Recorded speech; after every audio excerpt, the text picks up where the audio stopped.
everybody. I hope that you are having a good week so far and that you're having a good morning.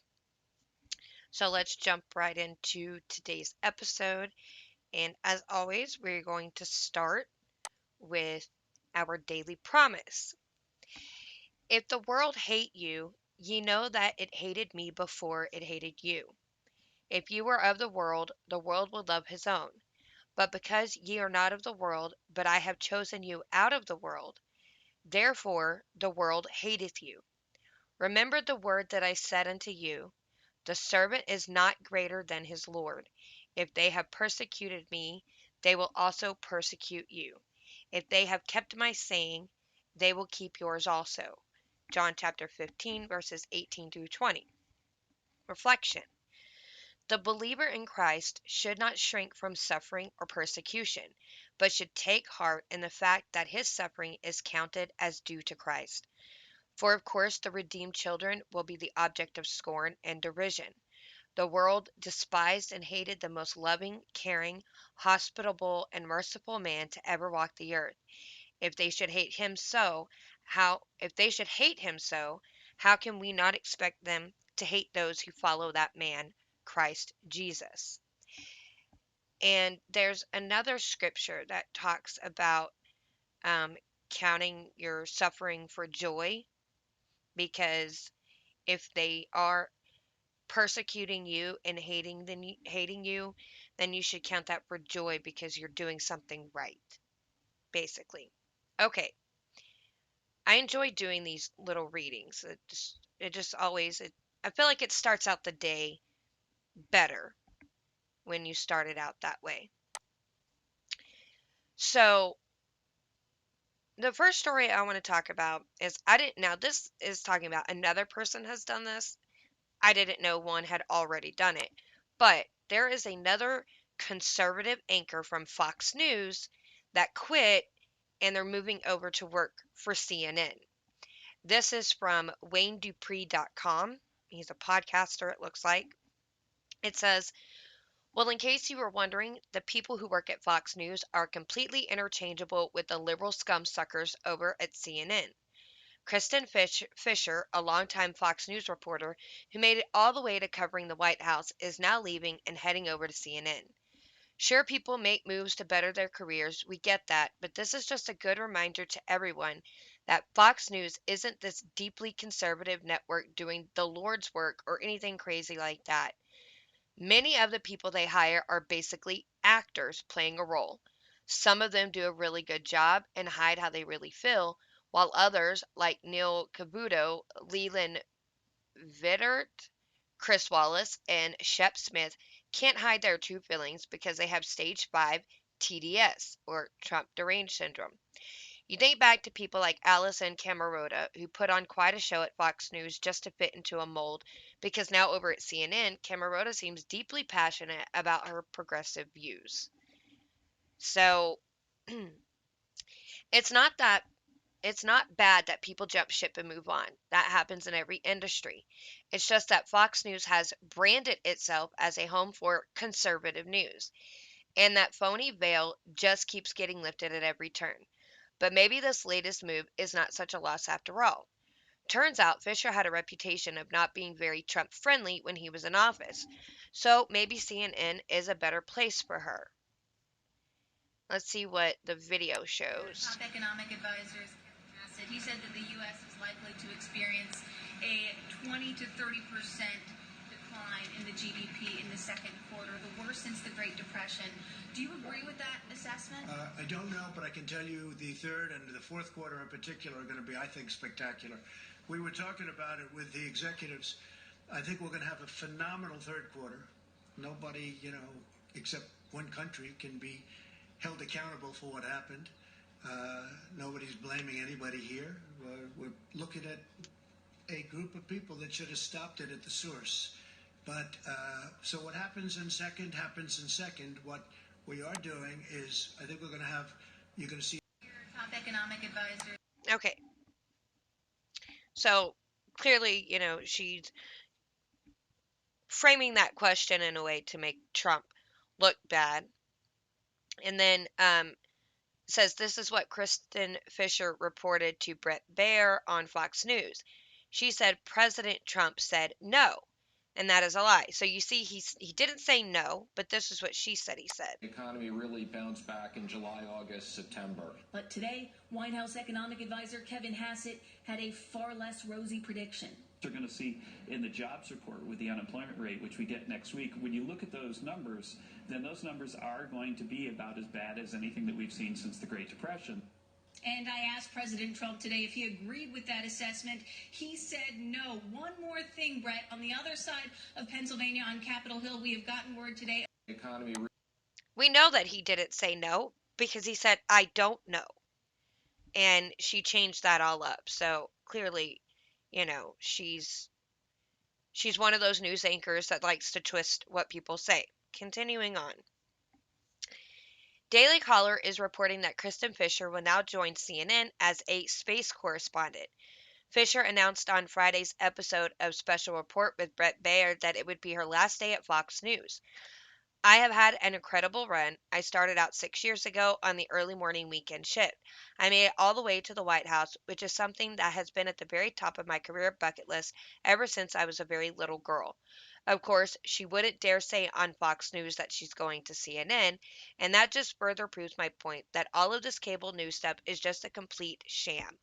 All of it. Absolutely. And I could have told you that Fox News was a complete sham during the election when they were calling states for Biden before votes were even counted, before even left wing media outlets were calling certain states for Biden. And the one thing you have to know is Fox News is actually run and owned by a Democrat. So if that doesn't tell you what you need to know, that you can't trust Fox News just as much as you can't trust any other mainstream media outlet, then I don't know what else. You have to start looking for alternative sources. That's why you go to the Daily Wire or Blaze TV. Those are where, and you can find their shows on YouTube. You don't have to subscribe to those websites. But that's where you're going to find the truth because they not only do the research, they give you their sources of where they got that information to prove that what they're saying is correct. I highly recommend you check some of them out. Okay, so we know that there's some stuff going on in Cuba. I didn't know exactly what was going on, so I decided I wanted to look into it. And this is from the Daily Signal, and they're going to let us know what exactly is going on inside Cuba. Thousands of Cubans protested in the streets Sunday because of dire conditions brought about by the Caribbean nation's communist regime. What is going on there? What will be the repercussions of protesters who have had the courage to gather in the streets? And how should the U.S. respond? It's a very dark moment right now, says Mike Gonzalez, a Cuban native who is a senior fellow in the Douglas and Sarah Allison Center for Foreign Policy at the Heritage Foundation, the parent organization of the Daily Signal. Gonzalez joins the Daily Signal podcast to discuss the situation. The state police is out there. They were called out by the puppet president, Miguel Diaz-Canel, Gonzalez says. They're rounding up people, beating people up. I know of at least one pro-democracy priest, Castro Alvarez, in the city of Camagüey in the east of the island of Cuba, who was severely beaten up and I think stripped naked, and his whereabouts are unknown. This is from dissident sources. For all we know, Father Castro could be dead. And in the podcast, they also cover the stories of Joe Biden's issuing a statement of support for Cubans who protested Sunday. Senator Rand Paul asked the National Security Agency's director to investigate allegations by Fox News Channel host Tucker Carlson that the NSA is spying on him. They covered that as well. So maybe go check out this podcast. But what we're going to do is we're going to kind of go through the script. So, um, she says, I want to talk about what's happening in Cuba right now. There are thousands of Cubans protesting in the streets due to the dark conditions right now that the communist regime has brought about. Can you bring us up to speed with what's going on? He said, we just read the first part, okay? He's a very well known pro democracy voice on the island, Father Castor, that we were talking about. So there was a list of 57 people missing that are well known dissidents, and probably hundreds or thousands more are missing. Diaz-Canel, who's really a puppet for the Castro family, which is still calling the shots in Cuba, well, this puppet figurehead president went on TV yesterday and called on all communists to come out of their houses and quash the protests.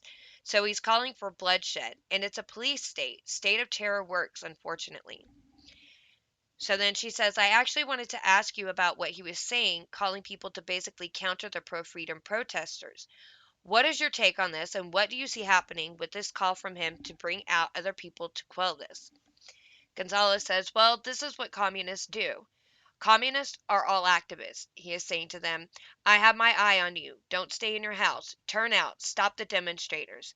He called on all revolutionaries, but especially communists. Then, which is the most tried trope of all, he blamed it on the U.S. government. He said that the U.S. was organizing this. First of all, for goodness sake, the Biden administration only came out with a statement just before noon on Monday.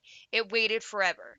The Heritage Foundation had a statement before the Biden administration had a statement. Members of the Senate had statements.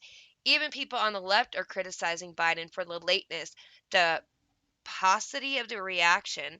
He needs to have a tear down this wall moment, and if he could only bring himself to do that, he would actually gain some of the popularity he's losing every day, but he's afraid of the left of his own party. The Squad, Black Lives Matter, the Congressional Black Caucus, all of them have always supported the Castro dictatorship. The only predictable thing here is that BLM is going to come out with a statement supporting the communist government, not the people. Okay, so Cuba is going through one of their worst economic crises in decades. Can you break down what this crisis is and how has that contributed to what's going on? The government has completely mishandled COVID 19. I had an exchange with a major journalist. It was a private exchange. I will not reveal her name, and she said to me that totalitarian governments are better equipped to deal with pandemics. No, actually, it turns out the liberal democracies with the free flow of information are better equipped at dealing with pandemics and crises. Every time the Castro government has tried to open up the economy a little bit, it has realized it was losing control. So it steps on small enterprises. So you cannot have economic growth without enterprise. You cannot have economic growth without free markets. You only have stagnation. This is why communists never produce bread. They only produce bread lines. So it's been 62 years of crisis. The Cuban economy was so successful in the first half of the 20th century that it attracted European immigrants, including my grandparents. Can you think of a European in his right mind that would immigrate to Cuba today? No, Cuba's only product, its immigrants, its refugees, its utter failure. Why? Because it's socialist, it's Marxist. Marxism is perfect in only one thing, at failing each and every time. Fox News had reported that a lot of the protesters in the town of San Antonio de los Banos were very young people and that they were speaking unfavorably of the Cuban president, and they also were shouting they're not afraid. What is your take on this, and especially the fact that they're saying publicly in the streets of their country that they're not afraid? Maybe they're having a Poland 1984 moment. When John Paul II, the Pope, went to Poland, polls came out. I mean, it makes me sad, but also proud to say this. They looked at each other and they lost their fear. The Poles lost their fear. Within 6 or 7 years, not only was the Poland Prime Minister Jaruzelski gone, the Soviet Union was gone into the dustbin of history. If the Cubans lose their fear, then the Castro dictatorship will be gone. But we have to be very careful here. The fear is real, and they have reason to fear. When you step out of line in Cuba, you don't just get thrown into prison, you get thrown in a dungeon with rats. Real rats, and feces, and excrement, and things will happen to your family. And before you get sent to prison, mobs will turn out to your house, stone your family. So this is what Diaz-Canel is calling for. The Cuban people have a well-grounded reason to be afraid. When we ask them to lose their fear, we have to understand it's a big ask, and the courage that they have displayed yesterday, Sunday, July 11th, was astonishing. You had mentioned earlier that the Castros are still pulling the strings right now, even though the current president is not a Castro. What does this mean for Cuba, for the president right now, just given the situation that a Castro isn't in charge, but you're saying in theory they still are? Well, there's a new generation waiting to take powers. There's Raul Castro's son. There's his daughter, Mariela. They're very much still in play. Castro's son-in-law owns Grupo de Administración Empresarial SA. Sorry, I butchered that.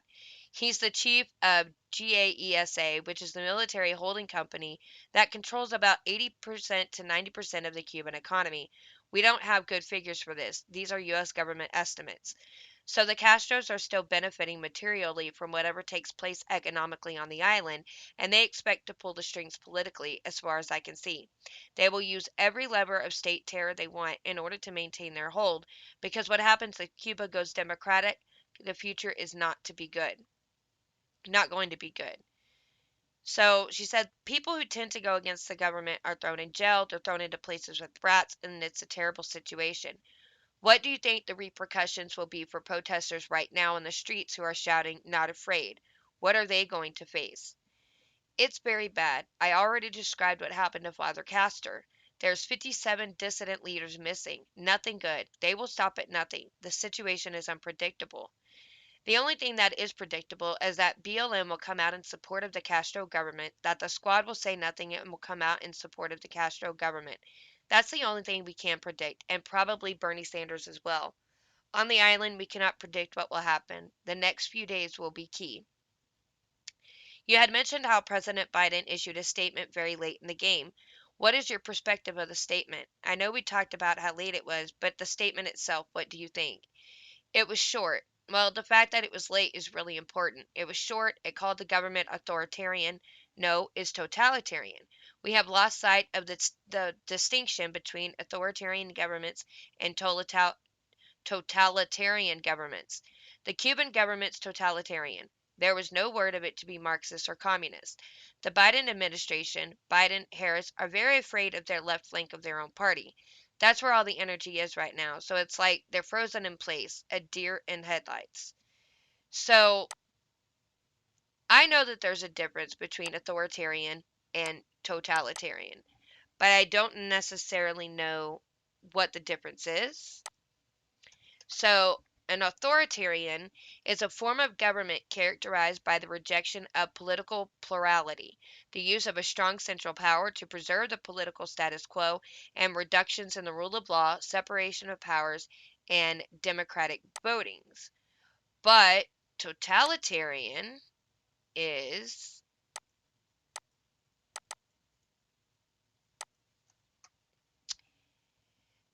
a concept for a form of government or political system that prohibits opposition parties, restricts individual opposition to the state and its claims, and exercises an extremely high degree of control over public and private life. It is regarded as the most extreme and complete form of authoritarianism. So, like Hitler and Stalin, Mussolini. What should be happening? What should Biden be doing? He should be going on TV and siding with the people of Cuba morally. He should be warning President Diaz-Canel not to banish the dissidents, not to create a flotilla of refugees. This is not the way you deal with dissent in your own country. If your people are telling you they don't want you in power, leave power. Biden's acting Assistant Secretary for U.S. Department of State Bureau of Western Hemisphere Affairs, Julie Chung, tweeted on Sunday, peaceful protests are growing in Cuba as the Cuban people exercise their right to peaceful assembly to express concern about rising COVID cases, deaths, and medicine shortages. We commend the numerous efforts of the Cuban people mobilizing donations to help neighbors in need. And then Congressman Dan Crenshaw tweeted a reply to her and said, no, they're chanting Libertad, stop playing cover for communists and support the Cuban people. My God, why is that so hard for you? That was such an embarrassing tweet by the Assistant Secretary Chung. The most charitable thing we can say about it is that she misread the room. Last question. I know you have to go soon. What is your perspective on the next generation? Is the next generation in Cuba waking up? Well, I'm very heartened to hear that it's young people screaming, we have lost our fear. Again, it's very easy from our air conditioned offices in Washington, D.C. area to call on the Cuban people to lose their fear. They have a real reason to be afraid. For 62 years, they have been oppressed. The least we can do is give them moral support. Biden can galvanize moral support. He can have his tear down this wall moment. I don't think he will. He's not capable of it. And I think he's too afraid of the left flank of his own party. I hope that I am wrong. So, this is kind of what's going on in Cuba. So, Cuba has restricted access to social media apps to curb the protest. This was written today. Cuba has restricted access to social media and messaging platforms, including Facebook and WhatsApp, global internet monitoring firm NetBlocks has said, in the wake of the biggest anti government protests in decades. Thousands of Cubans joined demonstrations throughout the communist run country on Sunday to protest against a deep economic crisis that has seen shortages of basic goods and power outages. They were also protesting against the government's handling of the coronavirus pandemic and curbs on civil liberties. NetBlocks, based in London, said on its website on Tuesday that Facebook, WhatsApp, Instagram, and Telegram in Cuba were partially disrupted on Monday and Tuesday. The pattern of restrictions observed in Cuba indicate an ongoing crackdown on messaging platforms used to organize and share news of protests in real time. At the same time, some connectivity is preserved to maintain a semblance of normality. Cuba's government has said the demonstrations were orchestrated by counter-revolutionaries financed by the U.S., manipulating frustration with an economic crisis largely caused by the decades-old U.S. trade embargo. The protest, rare in a country where public dissent is tightly controlled, had largely ended by Sunday evening as security forces were deployed to the streets and President Miguel Diaz-Canel called on government supporters to go out and fight to defend the revolution. But another protest flared late on Monday in the southern Havana suburb of La Guinera, where one man died and several others, including members of the security forces, were hospitalized with injuries, according to state-run media on Tuesday. It did not say what caused the death. No other deaths and injuries have been officially confirmed so far. Hundreds had taken to the streets in La Guerna, shouting slogans such as "Down with Communism" and "Freedom for the People of Cuba," according to two residents and video footage seen by the Reuters news agency. Some started throwing rocks at security forces who eventually responded with gunfire, said resident Waldo Herrera, 49. I think the communists have lost control. They won't have a solution to this situation. The people are tired of so much humiliation, so much repression. A Reuters witness saw dozens of people carrying sticks departing La Guerna late on Monday. Activists say the government is using so-called rapid reaction brigades, government-organized bands of civilian recruits, to counter protesters. They also accuse the government of trying to disrupt communications. Introduced just over 2 years ago, mobile internet has been a key factor behind the protests, giving Cubans more of a platform to express their frustrations and enabling the word to get out quickly when people are on the street. In the capital, there have been regular and atypical mobile internet outages since Sunday, according to Reuters witnesses. Facebook Incorporated, which owns Instagram and WhatsApp, said it was concerned about its services being restricted in Cuba in a statement to Reuters late on Tuesday. We oppose shutdowns, throttling, and other disruptions of the internet that limit the debate of our community. Well, how ironic that Facebook would say that when they throttle anything a conservative says over here in the U.S. We hope connectivity will be restored as soon as possible so that Cubans can communicate with family and friends, said Joe Osborne, a Facebook spokesman. That's real. What would you call that? I don't know. Whatever the word is that I'm thinking of, you fill in the blank. That Facebook is sitting there saying all these things about Cuba should have this right, they shouldn't be shut down, but they actively do that here all the time to conservatives. Make up your mind, Facebook. Asked whether the government was intentionally restricting internet connections, Foreign Minister Bruno Rodriguez told a news briefing the situation was complicated. He said power outages could affect telecommunication services and Cuba would never renounce the right to defend itself. Telegram did not immediately respond to a request for comment. Twitter Inc. said it found no blocking of its service because people hate Twitter. Our weapon is the internet. If they take away the internet, we are unarmed, said Havana resident Gino Camares, as he tried but failed to connect to the internet at a government Wi-Fi spot. The government does not want people to see the truth. The protest in La Guerra was spearheaded by antisocial and criminal elements that had tried to reach the police station with the aim of attacking its officials and damaging infrastructure, said the state run Cuban news agency. When security forces stopped them, they vandalized homes, set containers on fire, and damaged the suburb's electrical wiring, attacking officials with stones and other objects, the agency said. State run media also reported on Tuesday that Raul Castro, who stepped down as head of the ruling Cuban Communist Party in April, attended a meeting on Sunday of the Political Bureau to address the provocations. Diaz Canel said in April he would continue to consult Castro on matters of utmost importance. Well, that kind of goes in hand with Gonzalez saying that the Castros are still pulling all the strings. The Cuban Bishops' Conference said in a statement that it was worried that the response to protests over legitimate concerns would be immobilism rather than an attempt to resolve them and even a counterproductive hardening of positions. Reaction to the protests in Latin America split along ideological lines, with Mexico's president blaming the U.S. embargo for fomenting the unrest, while Chile and Peru urged the government to allow pro democracy protests. U.S. President Joe Biden said on Monday that the United States stands firmly with the people of Cuba as they assert their universal rights. State Department spokesman Ned Price called on the Havana government to open all means of communication online and offline. Shutting down technology, shutting down information pathways, that does nothing to address the legitimate needs and aspirations of the Cuban people, Price told a news briefing on Tuesday. So, of course, they're coming out and saying this because they have to look like they support them. They obviously do not mean what they say. And I don't think they don't care one iota about the Cuban people. They couldn't care less. But this is what's going on in Cuba, and we should be praying for the people of Cuba, and we should be hoping that things get better for them. But the people who are fighting for that type of governmental system, just take a look at what they're dealing with and know that that's what you're trying to push this country into being. Do you honestly want to live like that?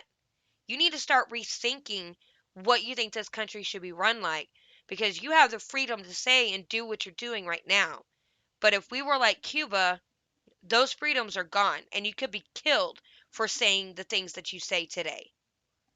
So open up your eyes, take a step back, look at the big picture, realize that what you think this country needs is absolutely going to be the worst thing for it, and it's not going to be good for anybody. Don't fall for it. Just go there. I can't remember the title of it, but there is a video on YouTube of some guys who visited Cuba. And of course, when you see tourist attractions, you see the pretty water, the bright colored, pretty villages, whatever. But when you get there, it's horrible. And they were recording their experience in Cuba. And at one point, they had to flee their hotel room and make it to the U.S. Embassy, because had they not made it to the U.S. Embassy, they would have been arrested and held in Cuba probably indefinitely, because I guess they found out that they were there recording and showing off what Cuba is really like. And, the officials don't want that kind of stuff getting out. So, if go find the video, it's really good. The last thing that I want to mention is because I feel like it's like a message from God. Like, come on, people, stop being so stupid. The George Floyd mural was destroyed, not by any person. It's not a hate crime. It was destroyed by a lightning strike. Okay? So let's read this real quick. This is from Newsweek. A mural honoring the late George Floyd collapse after being hit by lightning, according to witnesses. Photos show the mural in Toledo, Ohio, which was painted following Floyd's death last year, reduced to rubble. According to local ABC affiliate WTBG, Toledo police said witnesses reported lightning had hit the building at approximately 4:30 p.m. local time on Tuesday. 13 ABC reported that its Doppler radar, a device used in weather monitoring, detected a strike around the area at that time. A witness also told Toledo Fire and Rescue Department they had seen lightning hit the building before the collapse, according to WTOL 11, which reported that the department confirmed this caused the wall to fall. Pictures circulating on social media showed that police had subsequently cordoned off the area where the pile of bricks that formed the artwork remain. According to WTVG, the building's owner was already working on cleaning up the rubble and pulling down the remainder of the mural. A spokesperson for the city of Toledo told the broadcaster it will work on plans for a new mural and that different locations that could house the artwork were being explored. So if you're on audio, go watch this on YouTube and you can see where it was struck by lightning. And I mean, you can tell, you can see the burn marks on the building.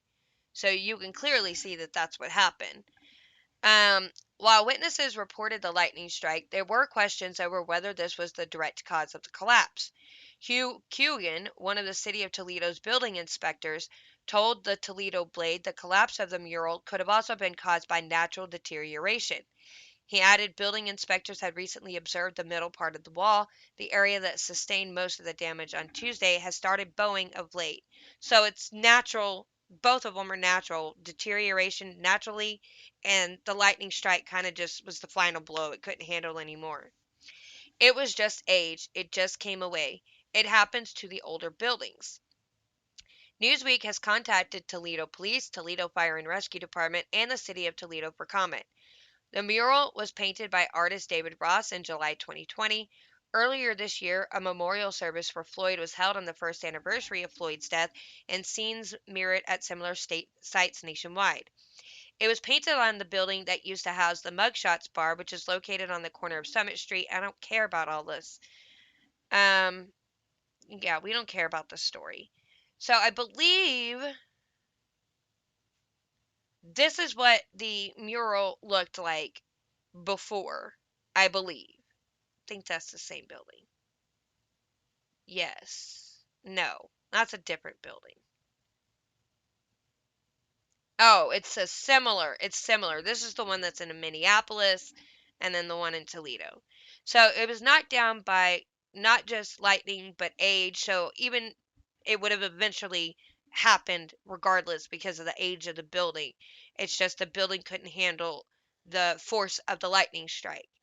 To me, that is a clear message that this is not someone to be upheld and applauded as some kind of American hero, and that I feel like God's disgusted that people are doing that. And I mean, it could just be natural, but all of it happens through God. God is the one that allows storms to form and the things that happen during those storms to happen. God controls all of that. So, in my opinion, God allowed that to happen because he was sick and tired of people, acting like this is who we should look up to and tell our children to look up to. And he's disgusted with the way people are acting lately. That's my humble opinion. Anyway, we're going to leave this right here. Please join me on my Facebook, Lauren Collins. I just got to say something. You can email me, gotta say something 21 at gmail.com, and join my subreddit r/slash just gotta say something. Please go to any of the audio listening platforms, Pandora, Spotify, Anchor, favorite or subscribe to the podcast. And if you're watching on YouTube, please like the video, share it, subscribe to my channel, and you can leave me a comment and I answer all comments that are left. And if you're on audio, go subscribe to the YouTube channel so you can actually watch something for a change. Anyway, I hope you'll have a good rest of the day. I have some really fun stuff coming up next week, some interviews, and I think y'all are going to enjoy it. So stick around and stay tuned for those. And I will update you on when those will be happening, like what days I'll be doing those. Anyway, I hope to see you back tomorrow. Have a good rest of the day, and God bless.